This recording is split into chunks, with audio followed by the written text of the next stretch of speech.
Good morning, students. Again, I welcome you all to gravitation. In gravitation, in my last video, we had discussed about the force, and the force was F equal to gravitational constant into m1 mass of first particle multiplied by m2 mass of second particle divided by square of the distance between the two particles. So as far as two particles are concerned, suppose there is particle 1, this is particle 2, there is a force of attraction between them. Gravitation is only force of attraction and the distance between them is r. So this law is perfectly okay. Now somehow, if I say there is a third particle number 3 in between 1 and 2, the presence of the third particle, does it affect in between the force in between 1 and 2? What could be the answer? See carefully. If there is a third particle or a fourth particle or a fifth particle, whatever, so there will be no change between the force of particle 1 and particle 2. Understood? The force between 1 and 2 is intact, whether there are third particle, fourth particle, fifth particle or 100 crore particles. But there is going to be some change. What?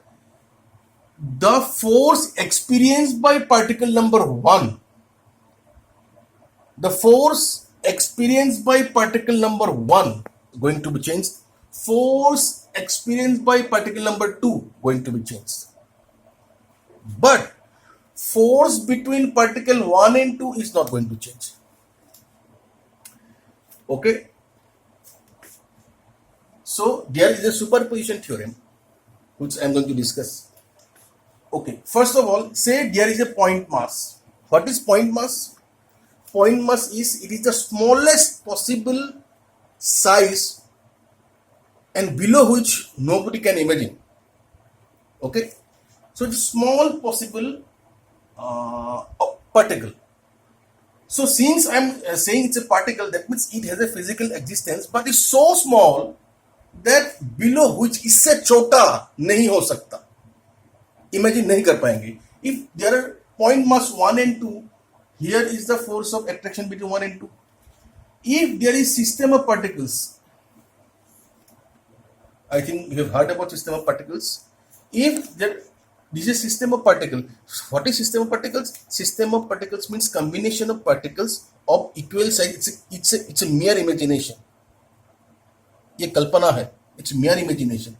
System of particles means combination of particles of equal size. They are spaced equally with respect to one another. And when the system of particles, that means combination of particles, move in a direction, the velocity of each and every particle is the same along the same direction. So this is a mere imagination. So if there is a system of particle, so the force of attraction or gravitational force in between center of mass of the system of particle 1 and center of mass of the system of particle 2. Here I am writing CM, center of mass. Okay. So again, coming back to superposition theorem, if there are n number of particles, the net force on particle 1, suppose particle 1 to n number of particles. So if I am asked what is the force on particle 1, total net force, the net force will be the force on particle 1 by particle 2 plus force on particle 1 by particle 3 up to force on particle 1 by n number of particles. So this is known as superposition theorem. Superposition theorem. Okay. Now let me come quickly to a very interesting part. This is somehow, if in examination, suppose there is a question of 3 marks or 2 marks, what is the basic difference between capital G and small g? Although we know something, but we are not able to write it. I have found it. Students are not able to write, not able to express efficiently what is the difference between capital G and small g. See, there is a particle of mass small m and this is Earth surface. Earth surface, and what we assume, because for gravitation we have to consider Earth as a particle. This is the center of mass of the Earth, means we assume the whole mass of the Earth is supposed to be concentrated at this point. Okay, whole mass of the Earth. That means what we can assume, mass at this point is equal to mass of the total Earth. So now now Earth is trying to pull down the particle along vertical down direction. At the same time, this particle trying to pull up the Earth along this direction. Okay, so there is a force F1,